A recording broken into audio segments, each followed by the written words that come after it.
Anganwadi supervisor भरतीची तयारी करणाऱ्या सर्वांसाठीच हा व्हिडिओ खूप महत्त्वाचा आहे, जे तुमच्या परीक्षेसाठी अत्यंत महत्त्वाचा ठरेल. व्हिडिओ आवडल्यास लाईक करा, मित्रमैत्रिणींना शेअर करा आणि सबस्क्राईब करून बेल आयकन नक्की दाबा. चला तर मग पाहूया पहिला प्रश्न. प्रश्न क्रमांक पहिला. बालकांच्या सर्वांगीण विकासासाठी अंगणवाडी सेविकेने स्थानिक संसाधनाचा वापर करताना कोणता दृष्टिकोन सर्वात महत्त्वाचा असतो? आपले ऑप्शन आहे ए. फक्त शासकीय साहित्यांचा वापर करणे. Option B. उपलब्ध नसलेल्या साहित्यांची वाट पाहणे. Option C. स्थानिक संसाधनाचा सर्जनशील व नियोजनबद्ध वापर करणे. Option D. केवळ पुस्तकी ज्ञानावर अवलंबून राहणे. आपले योग्य उत्तर आहे सी. स्थानीय संसाधनाचा सर्जनशील व नियोजनबद्ध वापर करणे.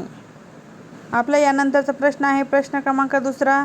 बाल विकास प्रकल्प अधिकारी CDPO यांची नियुक्ती कोणत्या प्राधिकारामार्फत केली जाते? आपले ऑप्शन आहे ए. महिला व बाल विकास विभाग. Option B. जिल्हा निवड समिती. Option C.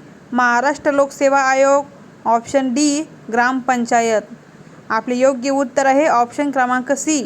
महाराष्ट्र लोकसेवा आयोग. आपला यानंतरचा प्रश्न आहे प्रश्न क्रमांक 3. बालकाच्या भावनिक विकासासाठी खालीलपैकी सर्वात महत्त्वाची बाब कोणती आहे? आपले ऑप्शन आहे ऑप्शन क्रमांक ए.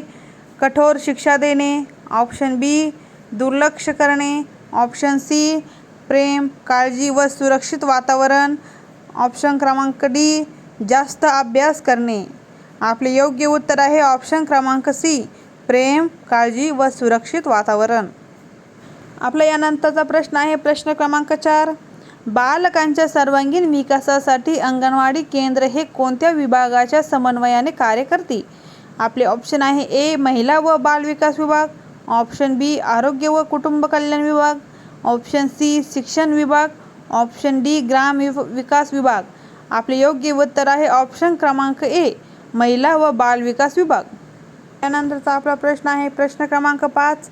समग्र शिक्षा अभियान अंतर्गत बालकांच्या सर्वांगीण विकासासाठी कोणत्या घटकावर विशेष भर दिला जातो? आपले ऑप्शन आहे ए. केवळ शैक्षणिक विकासावर. Option B. मानसिक आणि भावनिक विकासावर. Option C. केवळ आरोग्य विकासावर. Option D. फक्त शारीरिक विकासावर. आपले योग्य उत्तर आहे ऑप्शन क्रमांक बी. मानसिक आणि भावनिक विकासावर. यानंतरचा आपला प्रश्न आहे प्रश्न क्रमांक 6. बालकांमध्ये सामाजिक विकासास कोणता घटक सर्वात जास्त प्रभाव टाकतो? आपले ऑप्शन आहे ए. शारीरिक वाढ. Option B. मित्रमैत्रिणींचा सहवास. Option C. शालेय शिक्षण. Option D. बुद्धिमत्ता. आपले योग्य उत्तर आहे ऑप्शन क्रमांक बी. मित्रमैत्रिणींचा सहवास. यानंतरचा आपला प्रश्न आहे प्रश्न क्रमांक 7. बालकांच्या भावनिक विकासासाठी सर्वात महत्त्वाचा घटक कोणता आहे? आपले ऑप्शन आहे ए. महाग खेळणी. Option B. खूप शैक्षणिक पुस्तके. Option C. पालकांचे प्रेम व जिव्हाळा. Option D. जास्त TV पाहणे. आपले योग्य उत्तर आहे ऑप्शन क्रमांक सी. पालकांचे प्रेम व जिव्हाळा. यानंतर आपला प्रश्न आहे प्रश्न क्रमांक 8.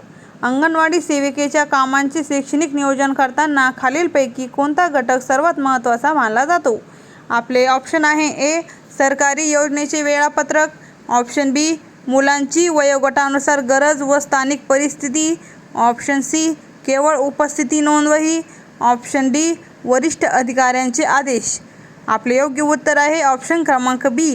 मुलांची वयोगटानुसार गरज व स्थानिक परिस्थिती. यानंतरचा आपला प्रश्न आहे प्रश्न क्रमांक 9. बालकांच्या भाषा विकासासाठी सर्वात महत्त्वाची गोष्ट कोणती आहे? Option A. TV पाहणे. Option B. मोठ्यांशी संवाद साधणे. Option C. एकटे खेळणे. Option D. रडू देणे. आपले योग्य उत्तर आहे ऑप्शन क्रमांक बी. मोठ्यांशी संवाद साधणे. यानंतरचा आपला प्रश्न आहे प्रश्न क्रमांक 10. बालकांच्या शारीरिक विकासासाठी सर्वात महत्त्वाचा घटक कोणता आहे? आपले ऑप्शन आहे ऑप्शन ए. खेळणी. Option B. संतुलित आहार. Option C. मोबाईल वापर. Option D. TV पाहणे. आपले योग्य उत्तर आहे ऑप्शन क्रमांक बी. संतुलित आहार.